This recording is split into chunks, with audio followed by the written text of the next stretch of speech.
On the heels of the Winter Olympics, another form of athletes will put their country's flag on their chest and play for their nations as the World Baseball Classic begins tomorrow. Team USA will face Brazil coming up on Friday. Major League Baseball stars galore all over this thing for both Team USA and for other nations and players with ties to the SEC. Welcome to Southeast Sports Plus. I'm Gerhard Mathangani, joined by Patrick Walsh. Patrick, you and I are both baseball fans. You and I both love baseball just all together.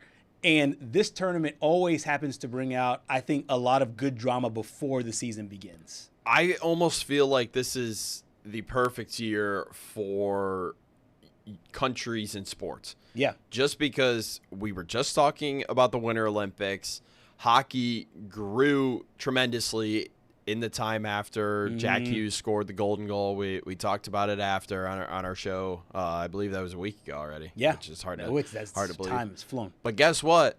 You can't rest on your laurels now because Team USA is going to go for another championship, and they're going to try to win the World Baseball Classic for the second time in the last three playings. Right. And, oh, by the way, 100 days away from today, World Cup kicks off right in the United States. That's so, exactly I mean, right. You want to talk about a generational run that sports could be on right now in 2026. And the USA is primed for a great run. And all three obviously just went on that big run in the Olympics. Is primed for another great run here. They open as the betting favorites in the World Baseball Classic. Yeah, you mentioned they won 2 of the last 3. Obviously lost to Japan last time, so there's some, maybe some get back going on there. As you said, Major League Baseball players all over the place. We'll take a look at the pool breakdown here, and I got a chance to look at it by the odds. So you have Puerto Rico, Cuba, Canada, Panama, and Colombia. This is Group A, and for those that do not know how this goes, I believe, correct me if I'm wrong, I believe it works from a format standpoint, works a lot like the World Cup. Yeah. You got to, I think, finish in the top 2 or 3 of your pool. I can't remember exactly. To advance like the elimination stage. Yeah. The easiest way is just win it. Yeah. Just win all 4 of your games, and then you're guaranteed to move on to the knockout phase. But I think that is how it it's typically how it is in most international competitions. You play everybody in your pool, top 1 or 2, or like you said, 3 move on. This is the United States draw in Group B. United States, Mexico, which will not be easy, Italy, Great Britain, and Brazil. Some teams you don't necessarily think about baseball. Italy and Great Britain just lets you know that this game really has spanned internationally. I know we talk a lot about United States. I know we talk a lot about Central America and the islands in Japan. Right. But it's, of course, growing across the pond as well. 2 teams that I want to point out here. First of all, Great Britain, you stepped up your jersey game just a little bit. Last World Baseball Classic, I don't know who designed those uniforms, but they might have been the worst.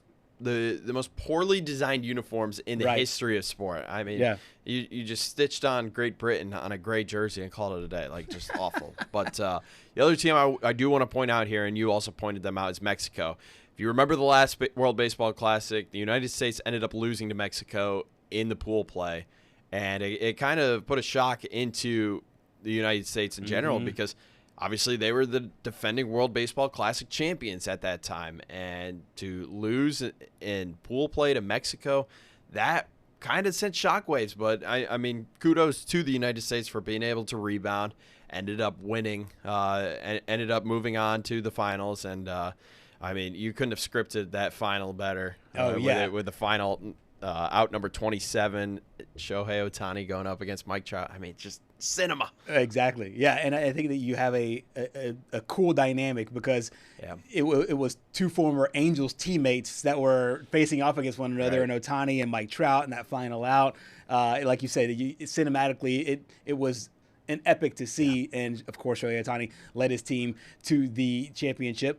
Meanwhile, Group C will look like this: Japan, always a threat and the defending champion; Australia, Korea, Chechnya, and Chinese Taipei. And I do believe that in whether it's the Little League World Series or actually really any international baseball competition, both Korea and Chinese Taipei always have something to say about it. Yeah, and I mean, you definitely can't count them out by any means. I thought Chechnya was a really cool story a few years ago because baseball fans might remember, I believe this one guy was pitching, and he only threw like 78 miles an hour, which if you aren't familiar with baseball, that's really slow. Yeah. And ended up striking out Shohei Ohtani, but he was a plumber or an electrician in his day work. So, the World Baseball Classic and honestly sports in general like these, where you have these nations going up against one another, make for some pretty cool stories. But as you mentioned, Japan, the overwhelming favorite in that group.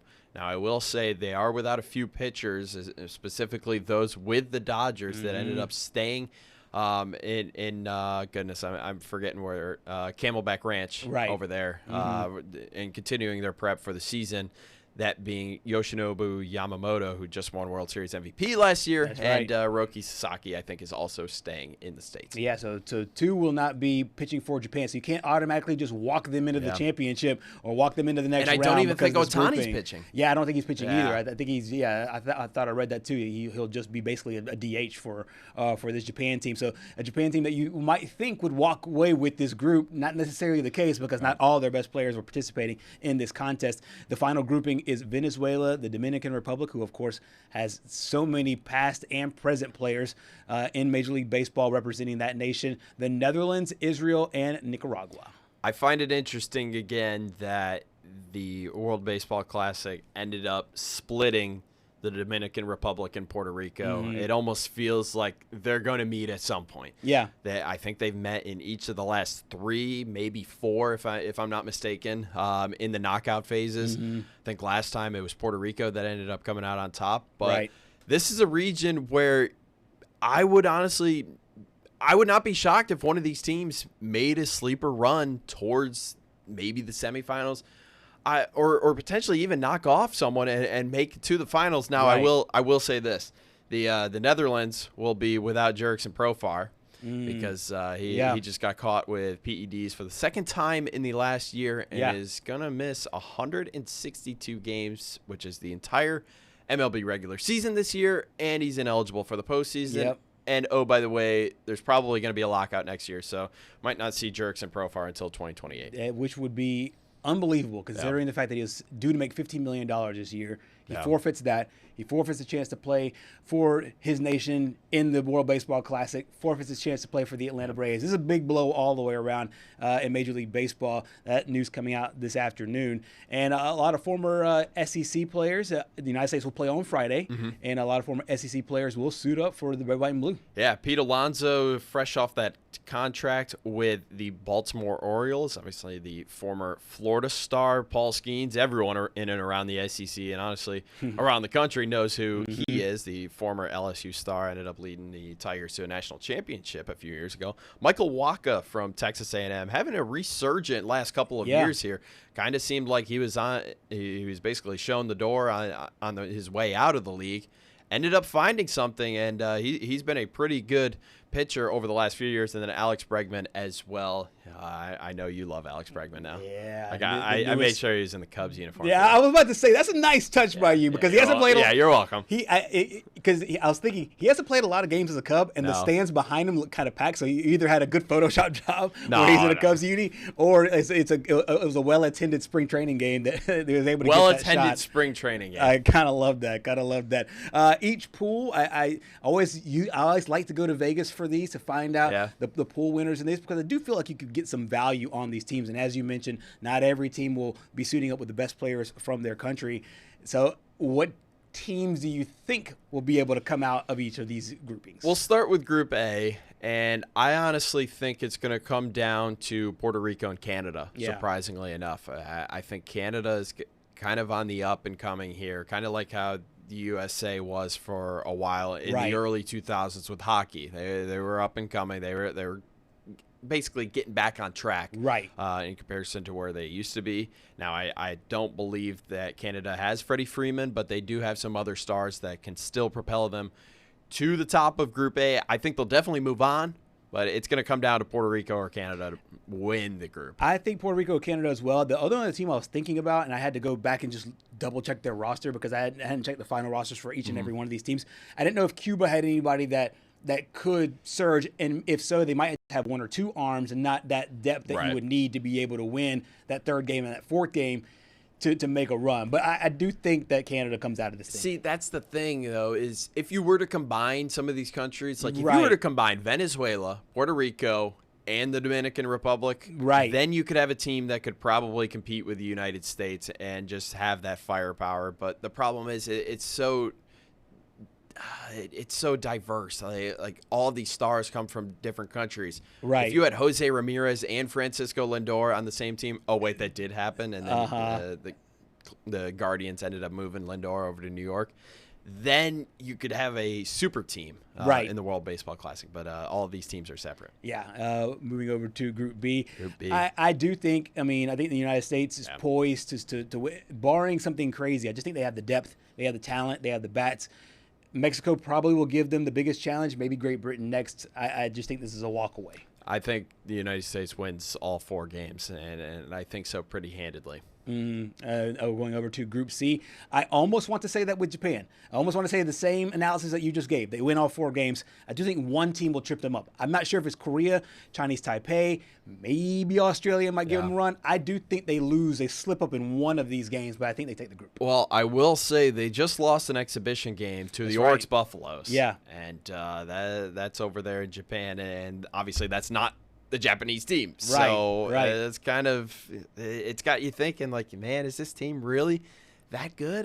Are they as good as some of these guys were saying? But I still think that they do win Group C. Yeah, and then in the final grouping here, Venezuela, Dominican Republic, Netherlands, Israel, Nicaragua. I do think this is probably more open than any of the other groupings. Yeah. I just still think the Dominican Republic comes away with the win and wins it all. Now, could the second-place team who advances, could they make a little bit of a run? Possibly so. I think the DR does end up winning this group, and Venezuela does have some talent. Obviously, when you take a look at some of the guys that they have, Ronald Acuna, he's a superstar. Just hasn't really been healthy in the last few years. Yeah, injuries been killing. I just think that the Dominican Republic ends up winning that. Yeah, same here. As far as the rotation for the United States, we're just throwing out, just ballers after ballers after ballers on this team. That includes, as you mentioned earlier, a former LSU star in Paul Skeens, but also Tarek Skubal and Nolan McLean. This is if you is want a nightmare for. This group right here. I know this is just the starters. We'll throw some other guys out there, but I could see these arms right here giving up less than 4 runs. Yeah, I genuinely wouldn't be shocked. Now, the one thing I will say is the season hasn't even started yet, and a lot of these guys are obviously going through spring training, so they're going to be on pitch counts. Tarek Skubal is going to throw 55 pitches against Great Britain, and then he's going to go back to Florida and rejoin the Tigers to get ready for the season. So if you're looking ahead towards the knockout phase, I think you're going to have to rely on Nolan McLean a little bit more, Logan Webb potentially, Paul Skeens. You would expect him to be on a pitch count as well. But I will say this about McLean. He just went through vertigo recently. Yeah. So who knows if he's going to be up to full speed. But when he is on, he is easily up there with the Logan Webbs, with the Paul Skeens. He is the most underrated pitcher I've seen in the MLB going back to last season, and he's going to be a star for years to come. Yeah, he has a chance to show that in this World Baseball Classic. He talked about recovering from the aforementioned vertigo. Yeah, obviously my body, I had to take care of my body first to make sure that it's where I wanted it to be before I go out and try to compete for Team USA. And I'm comfortable where I'm at right now. Yeah, I was... It was definitely, I was going to be pretty upset if it was something that would get taken away from me like that. But like I said, my body has to come first. But the way I've been feeling these last couple of days, I should be trending in the right direction and still pitch for him. Did you look into driving in case you couldn't fly? Did you look at how long a drive to Houston is? I'm pretty aware from going to school in Stillwater that it's not a fun drive either. So I think I'd rather tough out the plane for sure. Be an expensive Uber. Yeah, no doubt. It's a long Uber. Pretty expensive Uber. Pretty expensive Uber. Yeah. That's pretty. So he goes against Italy, I believe, right? Yes. In the final game there. So the World Baseball Classic gets underway coming up on Thursday. Quick prediction for the whole thing. I know we picked it by group, but who's the whole winner? It's hard to pick against the United States. Yeah. Genuinely. When you look at that roster, you've got guys on their respective teams that hit 1 through 3. I want to say Bryce Terang is batting 9th. Right. And, I mean, he's in the 2-hole for the Brewers. Yeah. I mean, that just goes to show you how deep they are. And, oh, by the way, they've got a loaded bench as well. And, oh, by the way, their bullpen is stacked. Yep. And Japan does not have Yamamoto, does not have Sasaki. I don't know if they have Munetaka Murakami. He just signed with the White Sox in the offseason. I don't remember. Is Suzuki is playing. That's what I thought. So it's really Suzuki. It's Ohtani, but Ohtani isn't pitching. Right. So it really is anyone's game, but it almost feels like this is the United States tournament to lose at this point. Yeah, and I don't know if we'll have the same drama that we had a couple of years ago with teammates hooking up there at the end. We'll see how it all plays out. World Baseball Classic should be a whole lot of fun. Rooting for Team USA as play gets started on Thursday.